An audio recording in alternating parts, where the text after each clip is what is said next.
Bismillahirrahmanirrahim. Assalamualaikum warahmatullahi wabarakatuh. Alhamdulillah, hari ini kita bisa bertemu lagi di dalam pelajaran sejarah kebudayaan Islam. Dan kali ini kita sudah di pertemuan kedua. Setelah kemarin kita sudah membahas Arab sebelum Islam, ya. Insya Allah di pertemuan ini kita akan melanjutkan tentang pembahasan biografi Nabi Muhammad Sallallahu Alaihi Wasallam.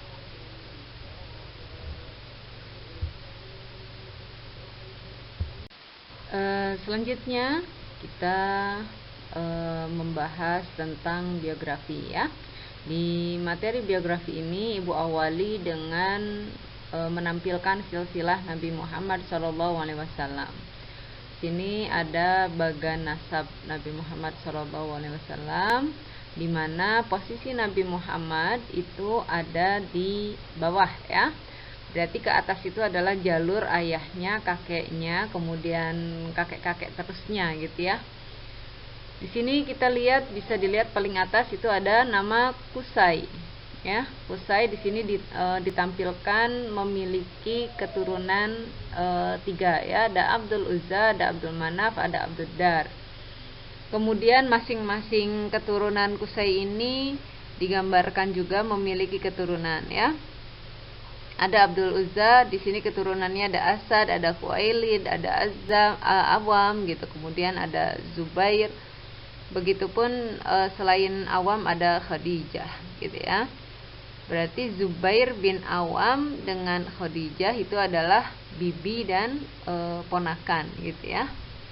Begitupun di bawah Abdul Manaf memiliki keturunan yang cukup banyak digambarkan di sini, ya, yang dituliskan. Ada 4. Ada Muthalib, ada Hashim, ada Naufal, dan ada Abdul Syams. Yang diberikan keterangan keturunan di sini hanya ada 2, yaitu Hashim dan Abdul Syams.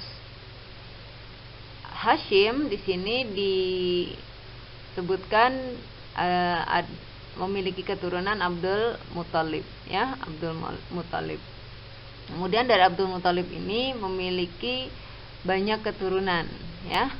Ada Hamzah, ada Abdullah, ada Abbas, ada Abu Lahab, ada Abu Thalib, ada Haris, ya. Di sini juga Abdullah memiliki keturunan yaitu Muhammad. Inilah yang sedang kita bahas, ya, intinya Nabi Muhammad SAW. Kemudian ada Abu Thalib. Di sini Abu Thalib memiliki digambarkan ada 3 keturunannya. Ada Aqil, ada Ali, ada Ja'far. Ya, padahal lebih dari itu, ya, keturunannya, tapi yang digambarkan saja. Ali di sini digambarkan juga ada keturunannya yaitu Hasan dan Husain. Begitupun dengan Aqil yaitu Muslim. Berarti Muhammad dengan Ali itu sepupuan, ya. Muhammad dan Ali itu sepupuan. Begitupun ada Abdul Syams, ya. Di situ memiliki keturunan ke bawah, walaupun ke sampingnya ada lebih dari 1, ya. Ada Umayyah, ada Harb, ada Abu Sufyan, dan ada Muawiyah. Ini yang digambarkan di sini. Nanti suatu saat kita akan membahasnya karena memang memiliki kisah sejarah yang cukup panjang dan dalam, ya. Insya Allah kita akan bahas di suatu saat nanti. Selanjutnya tentang biografi Nabi Muhammad SAW, kita akan lebih mengenal tentang pribadi Nabi Muhammad SAW. Nabi Muhammad SAW adalah seorang manusia biasa, namun memiliki banyak kelebihan, yaitu yang pertama fisiknya yang sempurna, kemudian yang kedua lisannya yang fasih, dan yang ketiga akalnya yang cerdas. Yang pertama tentang fisik, ya. Fisik Rasulullah SAW itu sempurna. Umat Islam pasti banyak yang ingin mengetahui keindahan fisik Rasulullah SAW. Mengenali bentuk fisik Nabi Muhammad adalah sesuatu yang sangat dicari setiap orang. Meskipun umat Islam dilarang untuk menggambar sosok beliau. Nabi Muhammad SAW adalah seorang manusia biasa, namun memiliki banyak kelebihan, yaitu yang pertama tentang fisik yang sempurna. Ya, fisiknya ini seperti yang digambarkan. Misal, postur tubuhnya sedang, kemudian berisi, tidak kurus, dan perutnya juga tidak membuncit, akan tetapi dadanya rata dengan perutnya. Dada dan punggung beliau bidang, dan di bagian sudutnya agak menonjol yang memberi kesan kuat, keras, dan simetris. Mungkin kalau sekarang disebut six pack gitu kali ya, mungkin Ikhwan mengenal ya kalimat six pack. Kemudian berkulit putih, agak kemerahan gitu ya. Kemudian rambutnya hitam, tidak lurus dan juga tidak keriting, terurai dari bagian tengah kepala hingga ke pundak. Jidatnya juga lebar, bulu-bulu alisnya lembut dan tidak saling menyambung. Kedua mata Nabi hitam, bulu matanya panjang. Hidungnya lurus, tidak besar dan juga tidak berlekuk. Mulutnya tidak begitu kecil dan giginya tertata rapih dan bersih. Itu yang sempat diceritakan di dalam riwayat-riwayat Kak ya.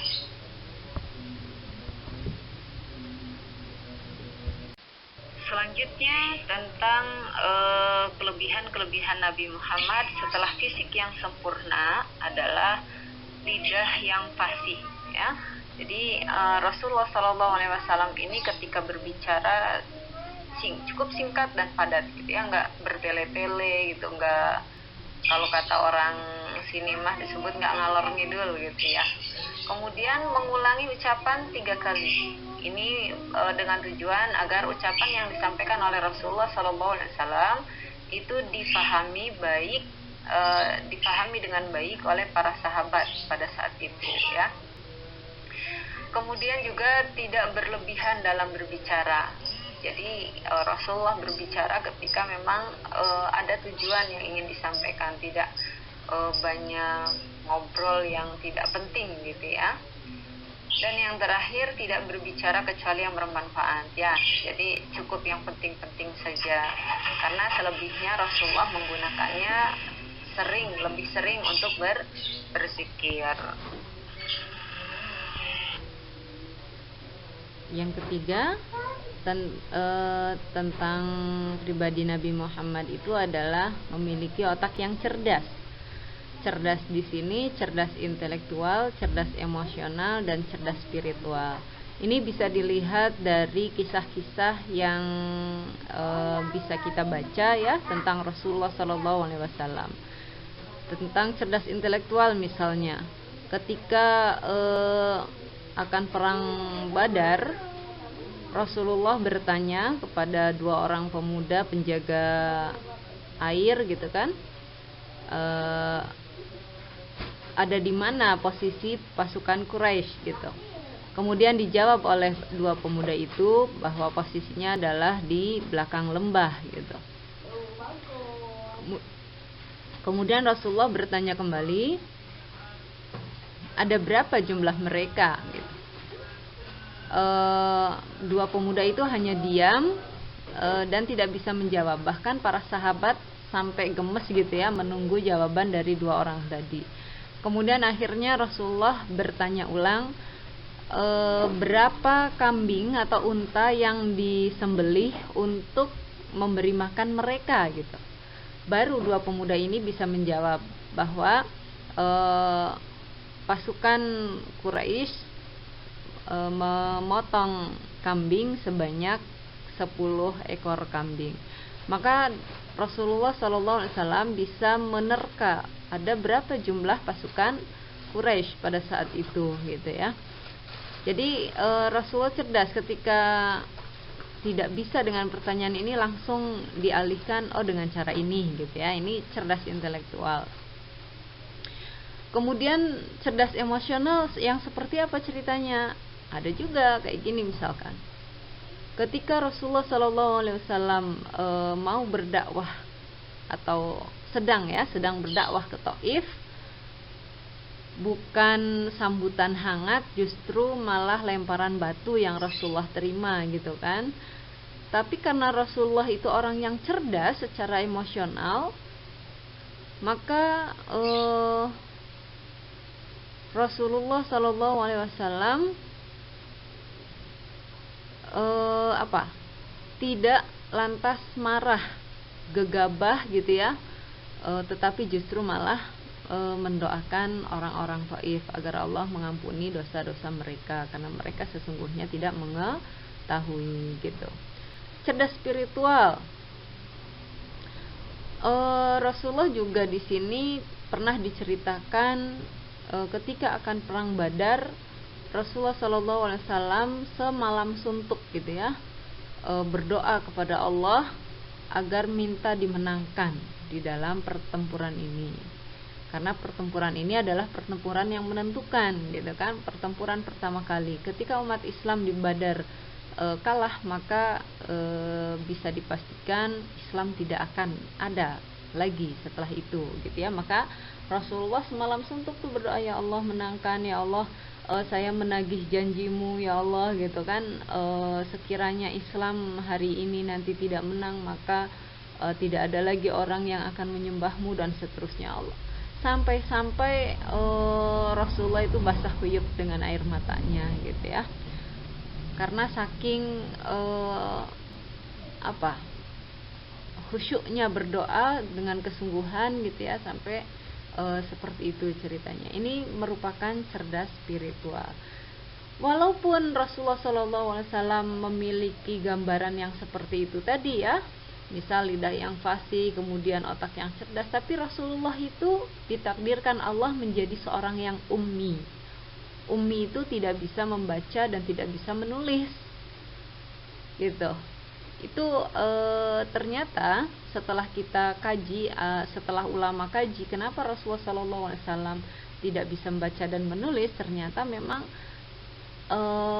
ibrohnya atau pelajarannya adalah bahwa tentang ajaran Islam ini memang betul dari Allah, bukan buatan Nabi Muhammad. Karena apa? Karena Nabi Muhammad adalah seseorang yang tidak bisa membaca dan tidak bisa menulis. Sekiranya Nabi Muhammad bisa membaca dan bisa menulis, maka bisa dipatahkan gitu ya, bahwa Nabi Muhammad ini menerima wahyu Allah. Kenapa? Karena pada saat itu ada orang Persia yang sedang mengalami kemajuan yang sangat luar biasa gitu kan.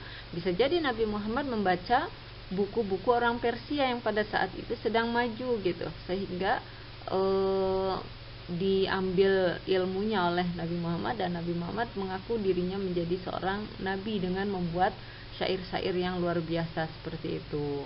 Tetapi pada kenyataannya Nabi Muhammad tidak bisa gitu ya, tidak bisa membaca, tidak bisa juga menulis. Maka ini semakin menguatkan bahwa apa yang disampaikan oleh Nabi Muhammad SAW adalah semuanya firman Allah Subhanahu wa taala.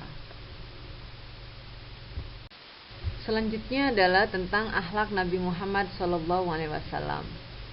Di dalam kisah yang tadi Ibu sebutkan sedikit tergambar ya bagaimana akhlak Nabi Muhammad SAW. Di sini Ibu tuliskan ada sabar gitu ya, ada penyayang, ada pemberani, penyantun, dermawan, dan lain-lain. Pastinya semua sifat baik itu ada di dalam diri Rasulullah SAW. Yang pasti kita mengetahui akhlak Nabi yang seperti ini yang Ibu tuliskan di pembelajaran kita kali ini, itu pasti berdasarkan dari riwayat yang ada ya, dari kisah-kisah yang sering kita dengar. Misalnya Rasulullah sabar, penyayang, pemberani, penyantun, dan dermawan, itu pastinya ada di dalam kisah. satu kisah misalkan tentang tadi Nabi Muhammad SAW berdakwah ke Taif gitu ya, berharap Rasulullah mendapatkan sambutan hangat di Taif karena di Mekah sudah sebegitu luar biasa hambatannya gitu kan. Maka Rasulullah pergi ke Taif berharap di sana disambut hangat, diterima dengan baik. Tapi apa yang terjadi? Justru Nabi Muhammad dilempari batu gitu ya oleh budak orang Taif. Sampai diceritakan Rasulullah dan sahabat yang mendampingi Rasulullah itu sampai berdarah gitu ya, sampai berdarah-darah. Kemudian kata sahabat yang menemani Rasulullah itu, "Wahai Rasulullah, apakah engkau tidak ingin berdoa gitu ya, agar agar kita itu tidak diperlakukan seperti ini amat gitu kan? Engkau adalah utusan Allah gitu, pasti doamu akan dikabul gitu." Kata Nabi Muhammad, "Tidak, doaku ini sungguh sangat berharga dibandingkan hanya untuk mendoakan yang buruk untuk mereka gitu kan." Karena apa? Doa Nabi Muhammad pasti dikabul sama Allah gitu kan. Maka Rasulullah tidak mau berdoa asal-asalan gitu ya, tidak mau berdoa asal-asalan. Padahal Rasulullah sampai berdarah-darah, sampai diceritakan di dalam riwayat itu terompah Nabi Muhammad, kalau mungkin zaman sekarang mas sepatu gitu ya kak, itu sampai basah karena darah yang keluar dari tubuh Rasulullah itu. Bahkan diriwayatkan yang lain, seorang malaikat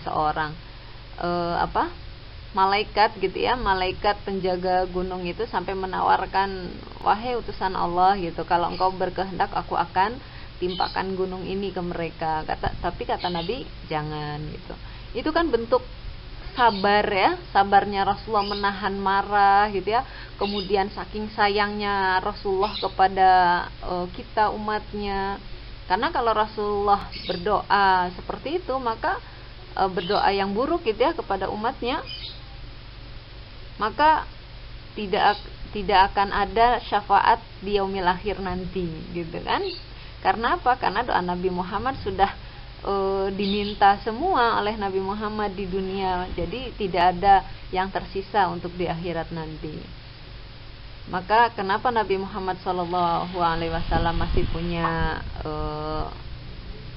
syafaat gitu ya, bisa memberikan syafaat kepada kita umatnya, amin. Karena Nabi Muhammad sangat-sangat menjaga sekali ketika mendoakan atau istilahnya menggunakan kesempatan berdoa yang mustajab banget itu untuk umatnya. Kemudian sabarnya Rasulullah seperti apa lagi?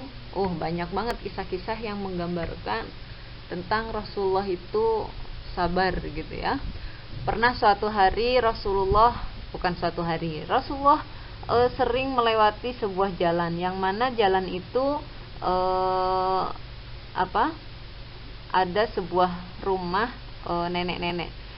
Ketika Rasulullah melewati rumah nenek itu, pasti nenek-nenek itu melempari Nabi Muhammad SAW dengan batu gitu. Berkali-kali Nabi Muhammad lewat situ selalu dilempari gitu ya. Suatu hari Rasulullah lewat situ tidak ada yang melempari gitu. Maka Rasulullah mencari gitu ya, culang-cilang, kalau culang-cilang itu celingukan gitu ya, mana ya nenek yang biasa melempari saya dengan batu gitu. Maka ditanya ke orang yang sedang ada di daerah itu, nenek itu kemana ya gitu kan, ditanya. Nenek itu lagi sakit katanya. Maka Rasulullah SAW menjenguk gitu ya, menjenguk nenek itu. Saking terharunya nenek itu, maka akhirnya nenek itu masuk Islam. Itulah gambaran gitu ya, sekilas gambaran akhlak sabar Rasulullah SAW. Dan masih banyak lagi kisah-kisah sabarnya Rasulullah SAW, penyayangnya Rasulullah SAW kepada kita umatnya. Masya Allah, Rasulullah sayang sekali, bahkan kepada kita yang belum pernah dilihatnya, ya. Pemberani, jelas Rasulullah pemberani sekali, ya. Beberapa kali Rasulullah mengikuti pertempuran, Rasulullah menjadi panglimanya, gitu. Tidak mungkin Rasulullah menjadi seorang panglima jika bukan orang yang pemberani, ya. Penyantun, Masya Allah, Rasulullah penyantun sekali. Siapapun yang mengajak ngobrol Rasulullah, pasti Rasulullah menghadapkan mukanya ke orang tersebut. Jadi tidak ada orang yang merasa dicuekin sama Rasulullah, ya. Santun sekali, Masya Allah, luar biasa. Dermawannya Rasulullah seperti apa? Dermawan sekali, ya, pasti dermawan sekali.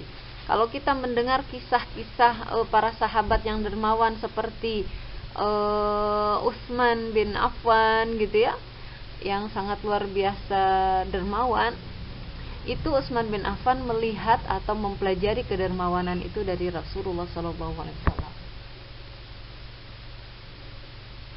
Karena memang Rasulullah sangat dermawan. Sedermawan apa Utsman itu? Sangat dermawan, ya, sangat dermawan. Suatu ketika umat Islam mendengar kabar dari Rasulullah bahwa umat Islam akan pergi ke Tabuk, ya, ke sebuah tempat yang cukup jauh dari Madinah.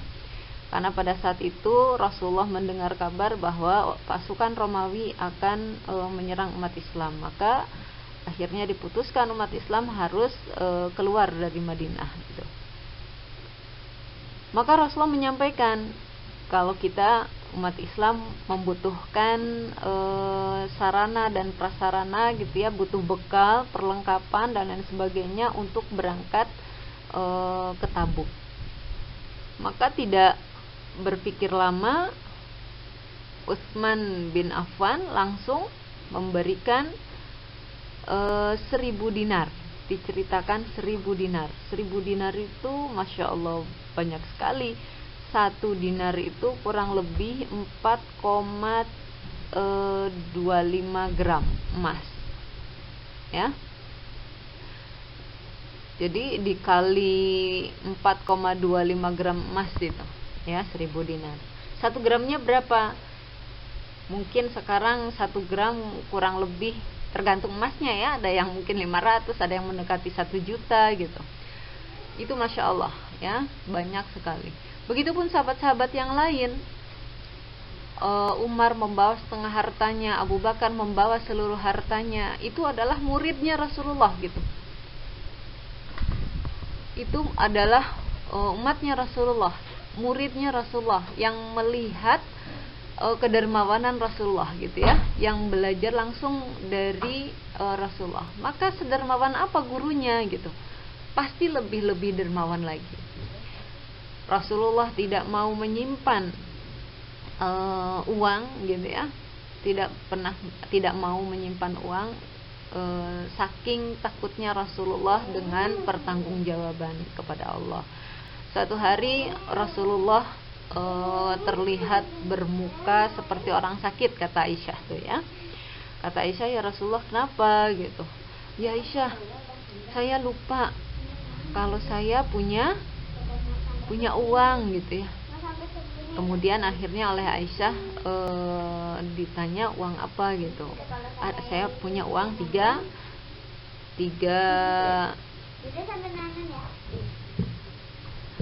dinar, gitu kan. Maka akhirnya uang 3 dinar itu dikasihkan ke orang, disedekahkan, diwakafkan. Jadi Rasulullah betul-betul sangat-sangat menjaga sekali dengan harta. Jadi kalau misalkan ditanya Rasulullah itu miskin, iya, karena itu pilihan, ya, pilihan.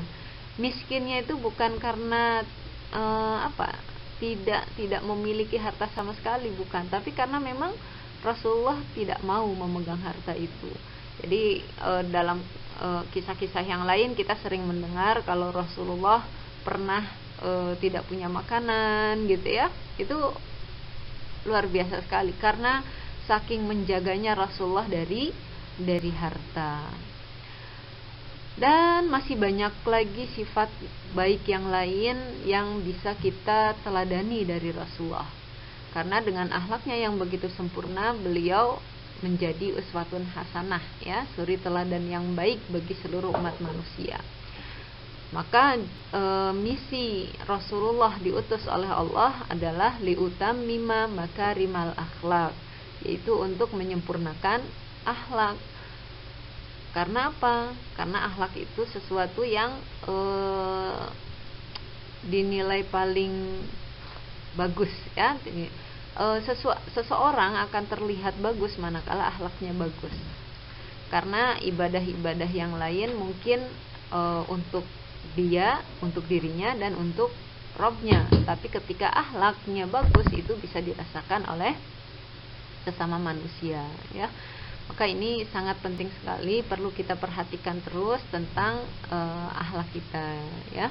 Jadi dari biografi Nabi Muhammad SAW kita bisa mendapatkan kesimpulan tentang bahwa Nabi Muhammad SAW ini adalah sosok yang baik banget bahkan gitu ya, yang perlu kita ikuti. Kenapa kita perlu ikuti Nabi Muhammad? Karena kata Nabi Muhammad, siapa yang tidak mencintai sunnahku, dia bukan dari golonganku, gitu kan. Maka siapa yang dan di hadis lain disebutkan manusia akan bersama orang yang dicintainya nanti di akhirat. Kalau kita berusaha mencintai apa yang dilakukan oleh Nabi Muhammad, kita berusaha mencintai Nabi Muhammad, karena bukti cinta seseorang itu biasanya adalah dengan mengikutinya gitu ya. Apa yang dilakukan, apa yang diomongkan itu kita turuti. Itu adalah bukti cinta kita kepada seseorang, ya. Maka ketika kita mengatakan saya cinta Nabi Muhammad gitu kan, maka lakukanlah apa yang disunnahkan Rasulullah, apa yang dilakukan oleh Rasulullah, apa yang disampaikan, apa yang dibicarakan gitu ya, apa yang diajarkan itu kita ikuti. Berusaha dan terus berusaha, karena ujungnya orang yang mencintai maka dia akan bersamanya di akhirat. Orang lain belum tentu berakhir di mana, tapi Rasulullah SAW sudah pasti akan berakhir di surga. Maka seyogianya kita bisa mencintai Nabi Muhammad sehingga kita bisa bersamanya nanti di surga, ya. Mungkin itu pertemuan kali ini, mudah-mudahan bermanfaat buat kita semua. Kita tutup dengan alhamdulillahirabbil alamin, dan astaghfirullah li wa lakum. Assalamualaikum warahmatullahi wabarakatuh.